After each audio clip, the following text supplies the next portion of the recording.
잠언서에 있는 말씀으로 가서 그래도 몇 절을 좀 읽어보고 잠언서를 마치는 것이 좋을 것 같아요. 다 같이 잠언서 내가 것 없이 29장 봅시다. 30장 읽었으니까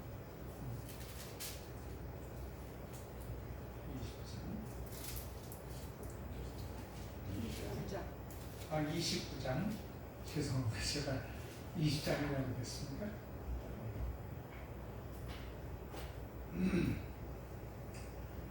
22절부터 한번 보십시다. 노하는 자는 다툼을 일으키고 승리하는 자는 범죄하며 많으니라. 사람이 교만하면 낮아지겠고 마음이 겸손하면 영예를 얻으리라.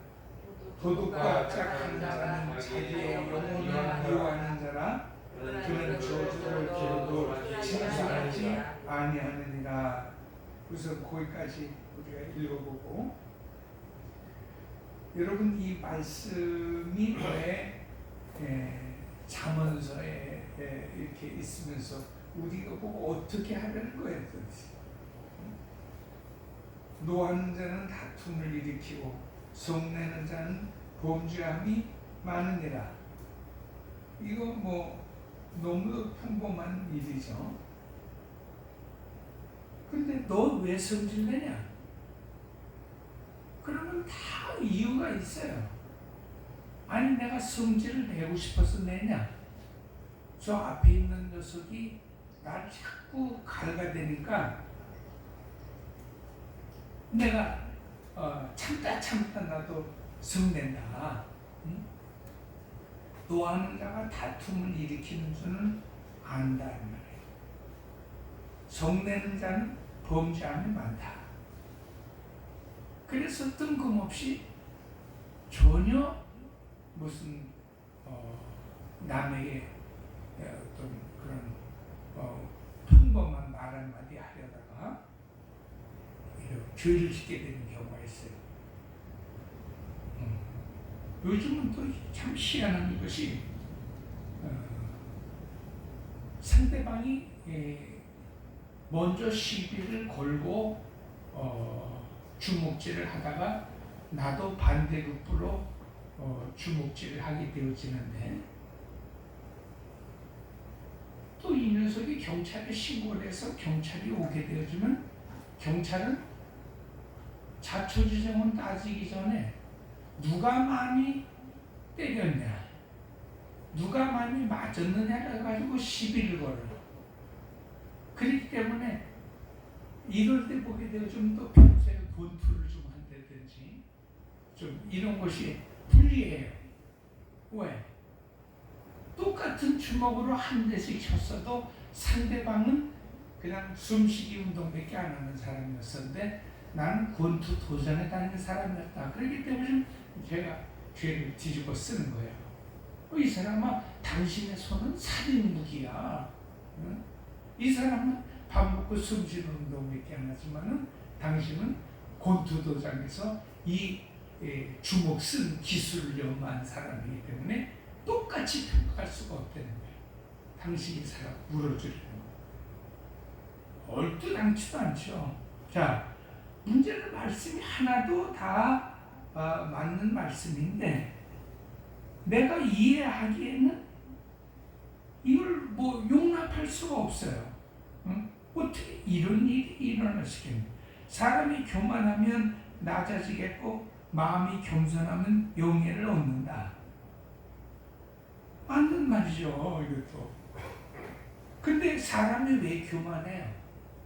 이 세상에 교만을 부리려고 교만을 부리는 사람 없어요. 이 말씀의 끝이에요. 내가 조금 더 높아지고 영예와 또는 존경과 어떤 유명함을 가졌다고 하다 보니까 교만하게 되어진단 말이에요. 그리고 당장은 몰라요. 거꾸로 얘기해 보십시다. 그럼 사람이 겸손하면 영예를 얻으리라. 겸손한 사람이 영예를 얻고 삽니까? 우리가 사는 세상에서 겸손하면 병신같이 여겨요. 뭔가 조금 교만하고 좀 우쭐하고 잘난 척을 해야 그나마 처세가 맞지. 사람이 겸손하게 생각하면 이 성경에 있는 말씀처럼 명예와 영예를 얻느냐? 오히려 반대예요. 우리는 그저 착하게 살아라 하지만은 착하게 살라고 말하는 사람도 착하게 안 살아요. 왜? 착하게 살면 세상 사람들이 업신여겨요. 아, 이거는 뭐 만만한 놈이네? 이건 등신 같은 놈이네? 이놈은 뭐 찔러도 뭐 그러네. 어쨌든 결과야 어떻게 나중에 되어지든지 간에 사람의 세상을 사는 초세에서는 말씀은 이렇지만 이렇게 사는 사람이 없다는 거예요. 도둑과 짝하는 자는 자기의 영혼을 미워하는 자라. 그는 저주를 들어도 진술하지 아니하느니라. 도둑과 왜 짝을 해? 도둑과 짝을 하는 자가 이미 도둑놈이에요. 여러분 유효상종이에요. 그 도둑질하는 자와 짝을 하는 자는 자기가 도둑질하는 자라는 말이에요. 그러니까 이것도 사실은 뭐 굳이 우리가 인정을 그렇게 100%할 만한 말씀은 아니라는 거예요. 누구는 뭐 도둑과 짝하고 싶어서 하냐? 그럼 자식이 예를 들어서 나쁜 짓 하고 들어왔는데 그거를 고발하는 부모가 어디 있겠어요? 잠언서에 있는 말씀들이 거의 다 그런 내용들입니다.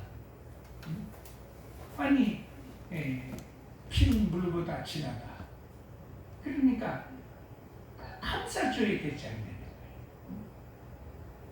근데 그것을 여기서 딱 판결을 놓게 되어지면은 그럼 이 말씀을 어떻게 받아들여야 되냐. 그래서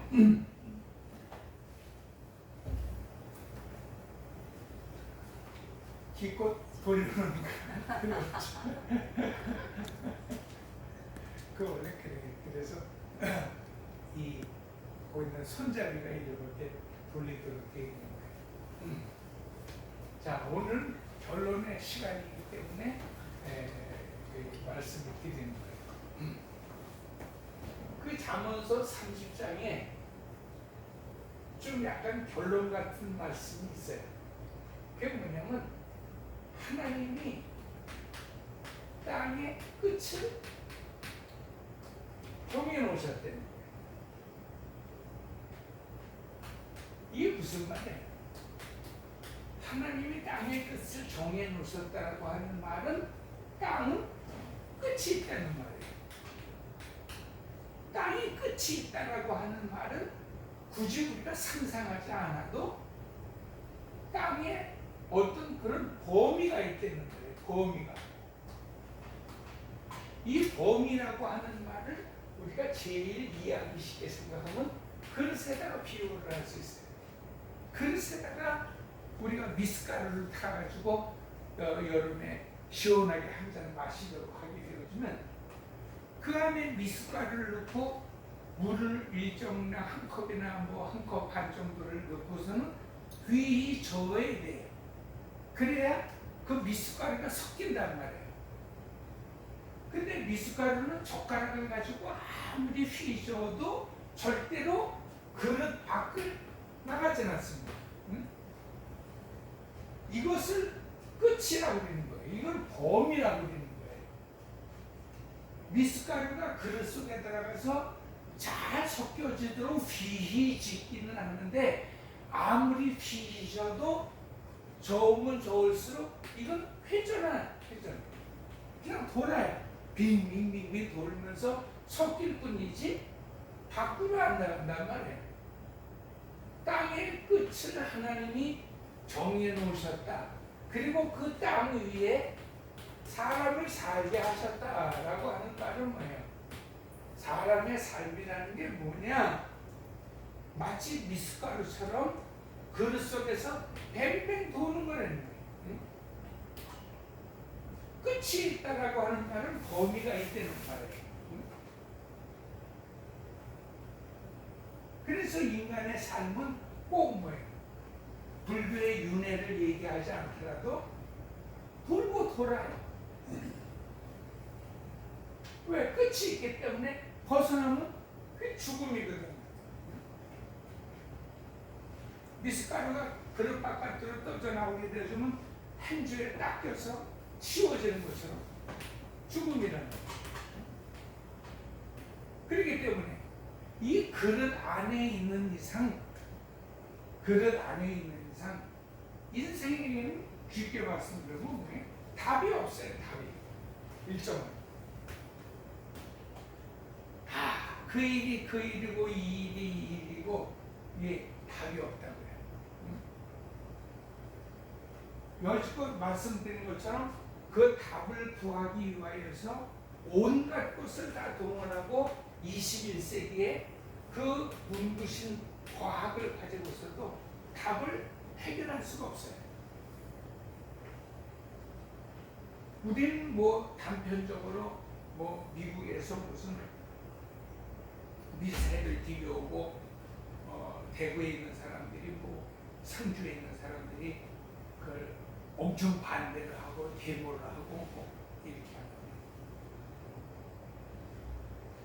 우리가 생각하는 것은 미사일이든지 사실 핵이든지 우리가 뭐 어떤 식량 문제라든지 사실은 뭐예요? 다 그 속에서 는 거예요. 하나님이 땅의 끝을 정해 놓으셨어요. 인생은 아무리 해봐야 이 그릇 밖을 나올 수 없고 그릇 밖을 기껏 나왔다라고 할 때 비로소 죽음이라고 하는 것인데 이 죽음을 해결할 수가 없다. 잠언서가 뭐냐? 잠언서라고 하는 것은 그거를 깨달으려는 거예요. 그러니까 너는 미숫가루에 불과하다. 넌 뛰어봤댔자 벼룩이다. 좀 기분이 나쁘죠. 이 잠언서가 그래요. 쉽게 말씀드리면 사람이 잠언서를 읽고 지혜를 얻습니다. 지혜를 얻어서 삶을 잘 살게 되어져요. 근데 잘 살게 되어지는데 그 지혜가 사람을 잘 살게 하는 요령이 아니라고 배웠기 때문에 지혜는 뭐예요? 결국 십자가 위에서 죽는 것처럼 죽음이라는 말. 죽지 않고서는 우리가 이 그릇 바깥을 나올 수 없는데 그릇 바깥을 나올 수 있는 그 길이 뭐냐? 결국은 죽음이라고 하는 건데 이 죽음을 가져야 비로소 뭐야? 사람을 다시 살게 되어준다. 그러니까 이 사이클이 굉장히 철학적이고 좀 어렵지만 이해하시겠죠? 그러니까 우리가 잠언서가 좀 어렵고 이해할 수 없다라고 하는 얘기가 바로 그 얘기예요. 이 땅을 살아가는데 지혜가 필요하다. 잠언서를 읽으면서 이 땅을 잘 살아갈 수 있는 지혜를 얻는데 그 지혜가 뭐냐? 우리는 죽은 목숨이 되는 거예요. 아무리 뭐 날고 긴다 하더라도 이 죽음을 피할 자가 없다. 결국은 인간은 아무것도 아니라고 하는 죽음의 상태에 들어갈 때 비로소 인간은 살게 된다는 거예요. 그게 뭐예요? 그게 잠언서예요. 약간 이해가 될 듯 하면서도 이해가 참 어렵죠.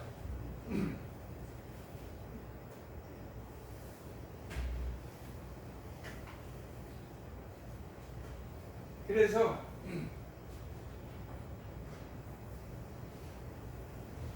이 말씀을 이해하면서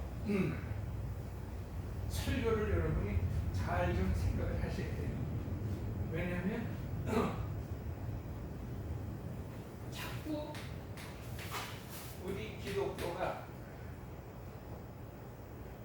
불교화되어지고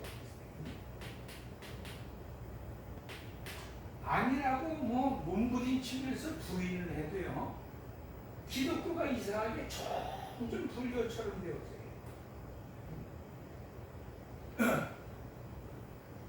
불교의 핵심이 뭐예요? 불교의 핵심은 지혜를 얻어서 잘 살아보자는 데까지가 이게 불교예요. 그러니까 뭐예요? 마음을 비워라. 지혜를 배우는 거예요. 왜 비워요? 잘 살았거든. 지금 말씀한 것처럼 자꾸 뭐예요? 뭐 하지 마라. 도둑질 하지 마라. 응? 내 부모를 공경해라. 성경 우리가 이 잠언서에 보게 되어지면 부모를 기쁘게 하는 자가 복이 있다고 그랬어요. 부모를 기쁘게 하라. 그러니까 어떻게 기쁘게 할까? 우리가 응? 기쁘게 할 거라 생각하는 거예요. 자, 비워라, 마라, 공경하라 그랬으니까 비워라. 그러면 불교라고 하는 게 뭐냐? 그럼 어떻게 비우냐? 뭐 잊어버려라. 무슨 뭐 응? 마음에 두지 마라. 뭐 여러 가지가 있죠. 왜? 비워야 지혜를 가지니까. 뭐 하지 마라. 그럼 뭐야? 도덕질 하지 말라. 간음하지 말라. 우리 로마서 7장 7절에서 읽었죠. 응? 교만하지 마라. 탐하지 마라. 탐하지 마라. 탐이 진행이 되어지면 탐심이 되어지죠. 명사가 되어지면 탐냄이 돼요. 탐자 자체도 탐할 탐자인데 탐냄도 되고 탐심도 돼요. 자, 부모를 공경하라. 공경하는 방법을 이게 불교예요. 여러분 어떻게 불교예요? 부모를 꼭 어떻게 하면 공경이 되겠어요? 부모에게 그래서 전화를 열심히 해라. 부모님을 찾아뵐 때는 빈손으로 가지, 덜렁덜렁 하지 말고 고기라도 한 끈 끊어가지고 가라. 이런 것이 이 불교인데 기독교는 그걸 가르친단 말이에요. 기독교에서는 오히려 지금 로마서 7장 7절에서 뭐라고 그랬어요? 하나님이 오히려 내 마음속에 탐심을 주지 않으셨으면 내가 탐심이 죄가 되는 줄을 몰랐다는 거예요. 결국은 뭐예요? 내 속에 들어와 있는 어떤 탐심이 그것이 내 죄를 드러나게 하더라는.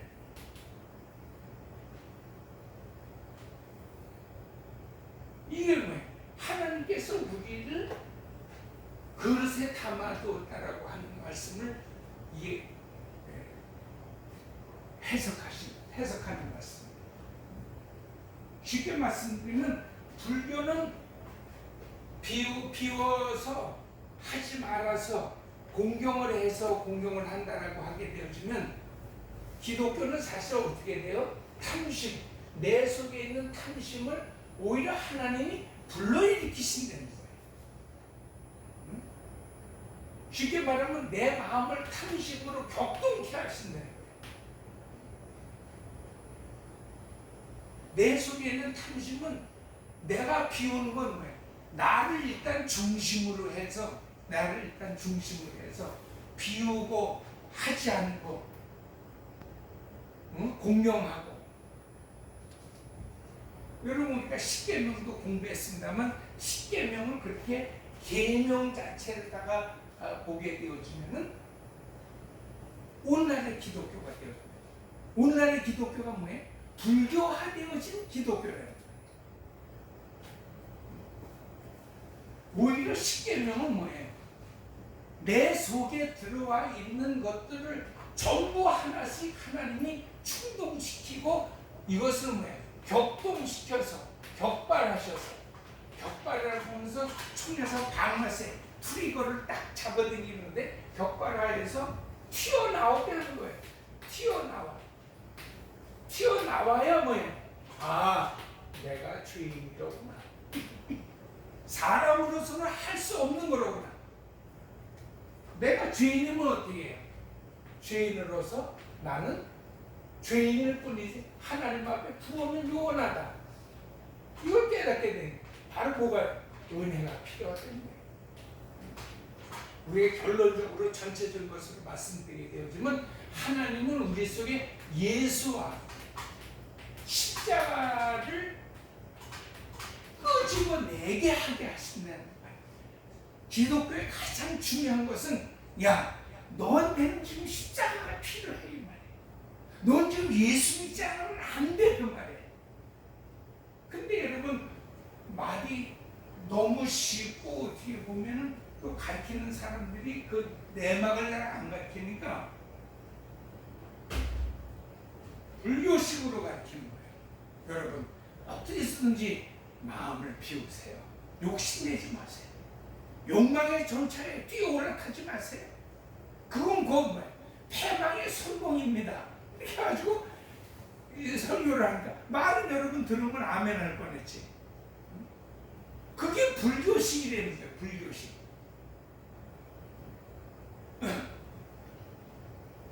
그러니까 여러분 불교 문화에 가득 차 있으니까 예수를 믿어도 뭐가 진짜 부모를 공경하는 일인지를 모른단 말이에요. 내 부모를 즐겁게 하라 그렇게 되어주면 불교식으로 어떻게 되겠어요? 부모를 즐겁게 해드릴 수 있는 방법을 막 짜내지. 응? 안 짜내실 거예요? 부모님한테 지금 공경하려는데 부모님한테 공경하라고 얘기하면 부모님한테 공경합시다 그러고 맙니까? 벌써 집사, 장로, 목사 이 정도 되어주면 뭐예요? 짜이지 머리를.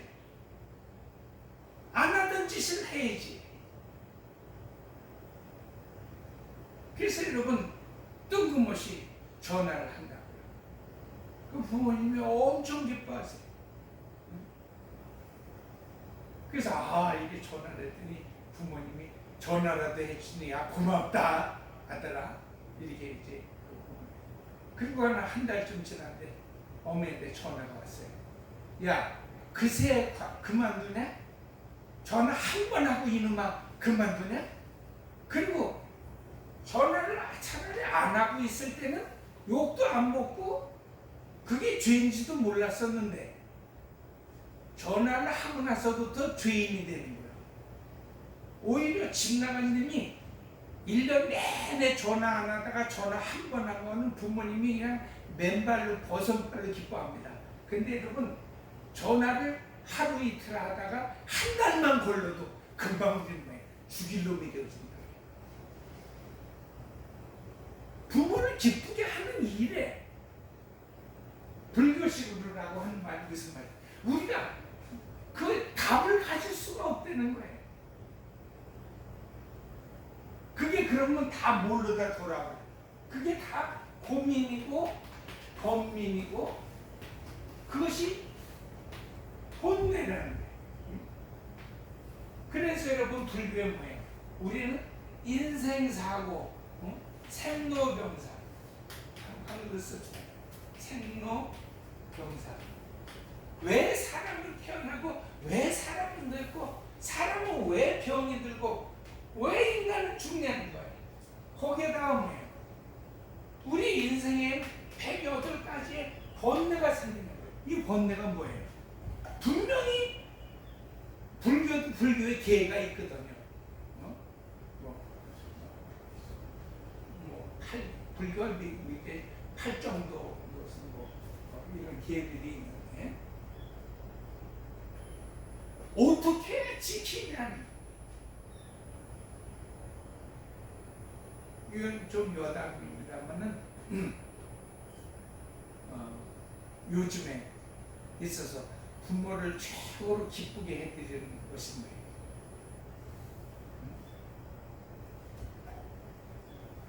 부모를 기쁘게 해드리는 것.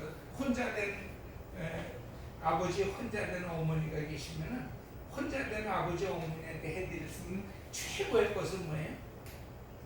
혼자 된 아버지한테 젊은 섹시 하나를 그렇게 소개해서 재혼하게 해드리는 거예요.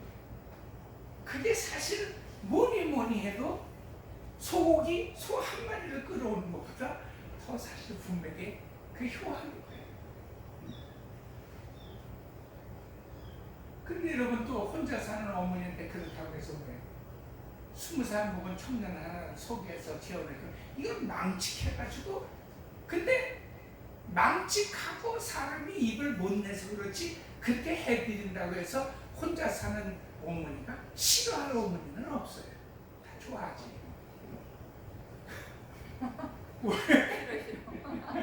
근데 우리는 이게 망측하니까 이 소리를 못 걸어내는 거예요. 망측하니까. 응? 자, 그러면 부모를 그런 식으로 해야 되냐 이 말이에요. 공경해야 되냐 이 말이에요. 그렇게 자꾸 생각을 하니까 그게 뭐예요? 그나마 그래서 또 시집간 딸애가 또 아주 맨발로 아주 반대를 해서 무슨 소리냐? 우리 엄마를 생각해서도 어떤 여자도 우리 아빠한테 안 된다. 이런.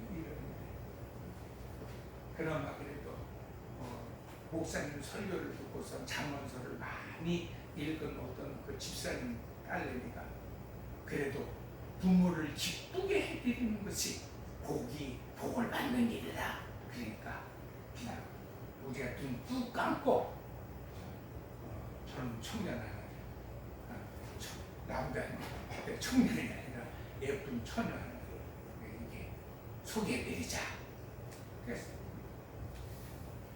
그러니까 여러분 우리는 그게 무슨 말이에요? 그게 불교식으로 성경을 읽어내는 거예요. 불교식으로.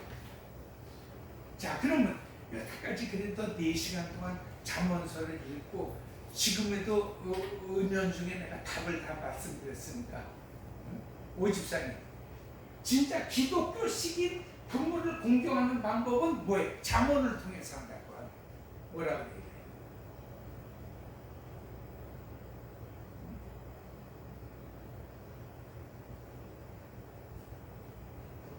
아까 뭐라고 그랬어요?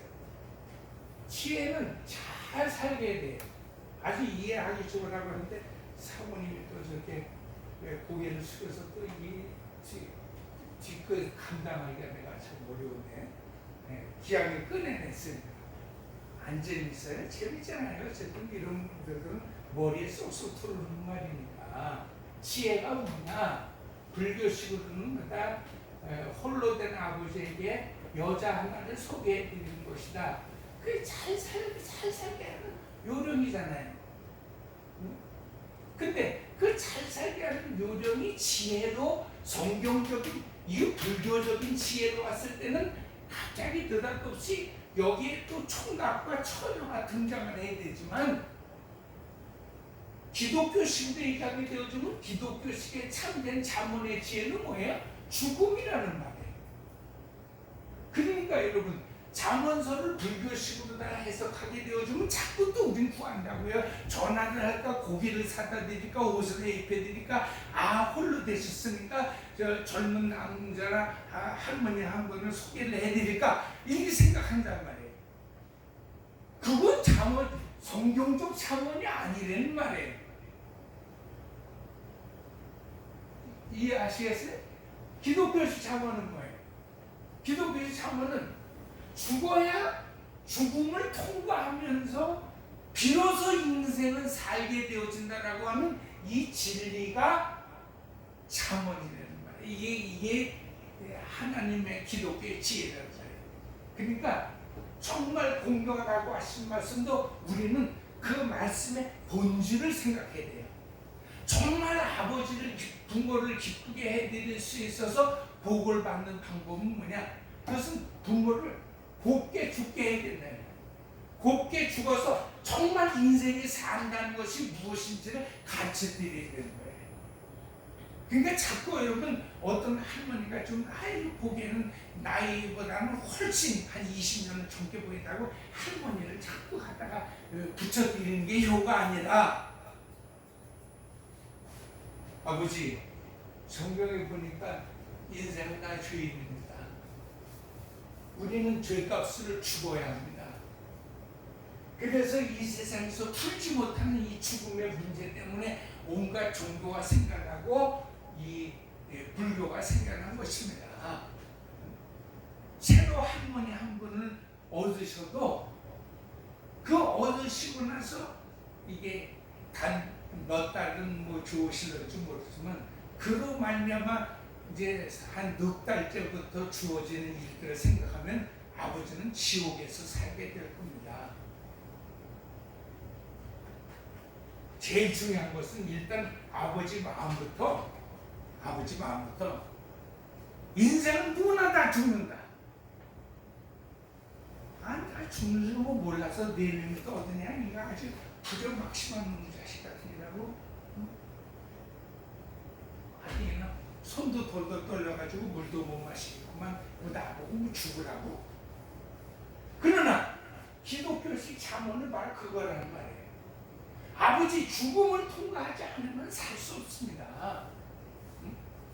여기서 어떤 한 분이 데리고 사는 것보다도 예수 그리스도 십자가 위에 올라가서 그 예수님 머리에 꼭지가 이만큼 남아있지 않습니까? 거기에 마치 오뎅 꼬치처럼 아버지도 올라가서 거기서 딱 껴가지고 죽으십시오. 그러면 그 죽음을 통하여 비로소 우리 주님이 일생에 우리를 살려내시는 영생의 삶을 경험할 수 있습니다.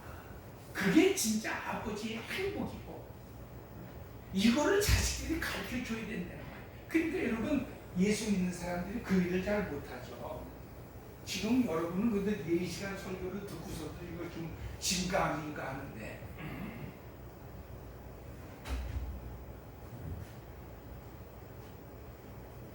이해를 못하시고 더 얘기했다가 오늘 밤 잠을 못 자고 이 할아버지 할머니 얘기는 고마워요.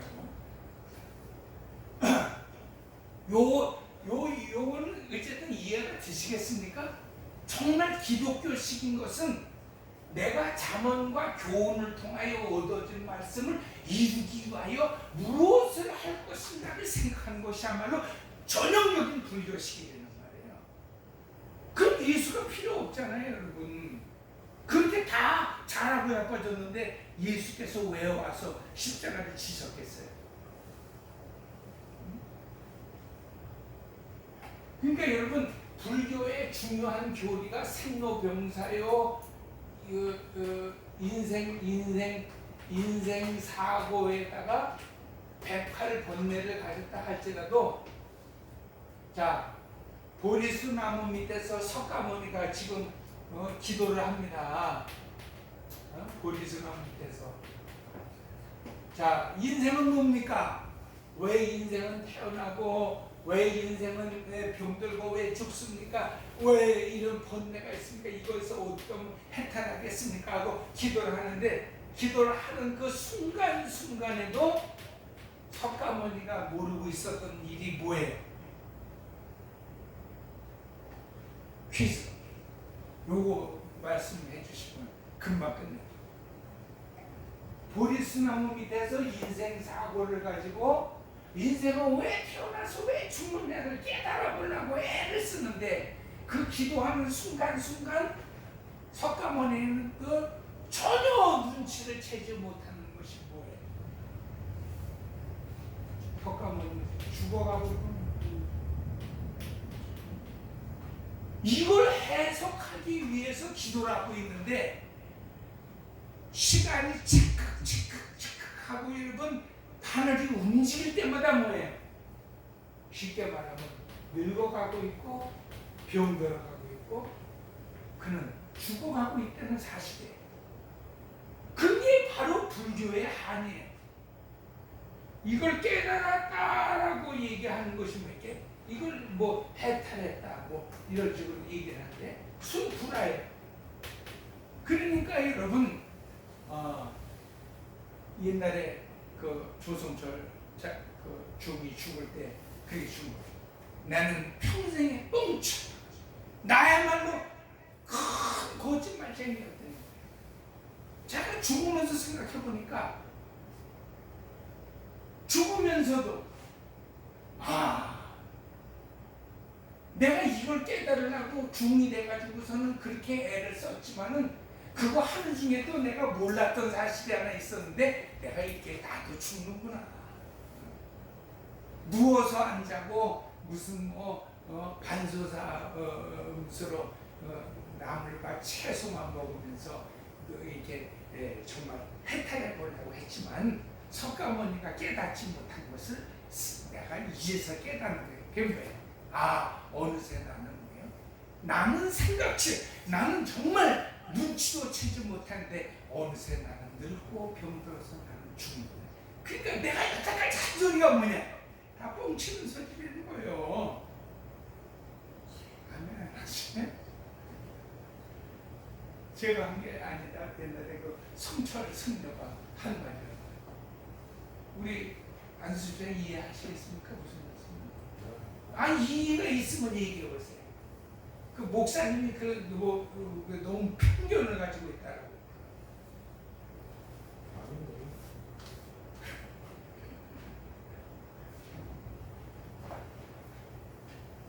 그래서 여러분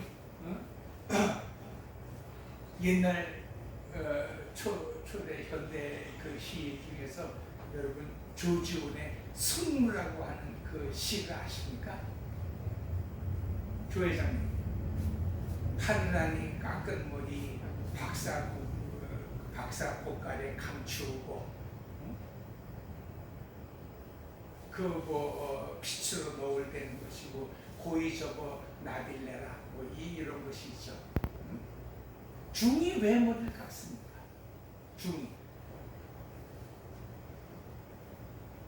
여러분 자 한번 퀴즈 한번 내보십시오. 이게 사실 그래서 잠원서 가지고 3일 동안 얘기하는데 그런데 퀴즈. 중이 머리를 깎는 거. 중이 머리를 깎는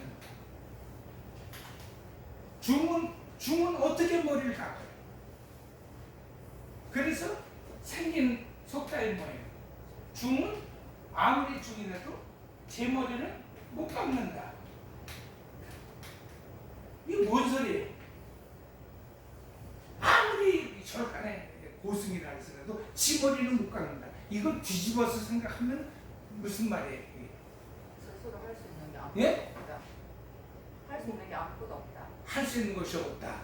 그렇죠. 거기서 출발해서 이 말에 좀 상응한 답을 우리가 찾는다라고 하게 되어지면 무슨 말이에요?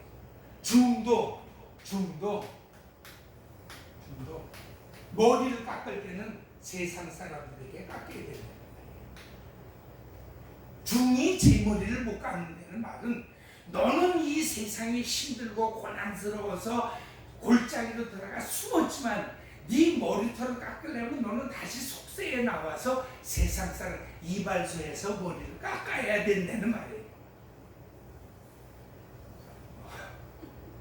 너무 소화가 안 되는 말이에요. 자기네끼리 깎는데 종이 깎아서 아니 그러니까 자기네끼리 깎든지 자동머리 깎는 게 있어서 대가리만 튀면 비가 우선 이렇게 깎는 것이 요즘 저까지 나갈 때는 그런 말도 들어본 적이 없긴 하지만은 어쨌든 그런 식으로 생각하는 게 아니라 내가 얘기했잖아요. 뒤집어서 생각하잖아요. 중도 제 머리를 못 깎는다는 말은 무슨 말이냐? 중이 누구예요? 출가한 사람이잖아요. 속세를 떠난 사람인데 중도 지 머리를 깎으려면 다시 속세에 나와서 어쨌든 속세의 사람에 의해서 머리를 깎여야 된다는 소리란 말이에요. 그러니까 이 세상에 완전한 해탈은 없다는 말이에요. 그러니까 여러분 더 붙여서 얘기하게 되지만 해탈을 꿈꾸지 말라는 소리예요. 쓸데없이 앉아가지고 해탈을 꿈꿔. 네가 그렇게 여러분 다 갈 것 같으면 다 처자식을 데려가든지 꼭 출가한 중들 치고서는 여러분 요즘도 그게 또 모자라가지고 아예 또 이게 장가드는 그런 중들도 있다고 그러는데 중요한 게 뭐예요? 잠언서 전체를 통하여서 하신 말씀은 뭐냐? 먼저 기독교식의 불교식의 그런 해석, 불교식의 잠언을 갖지 말라는 말이에요. 그게 다 뭐예요? 아까 얘기했잖아요.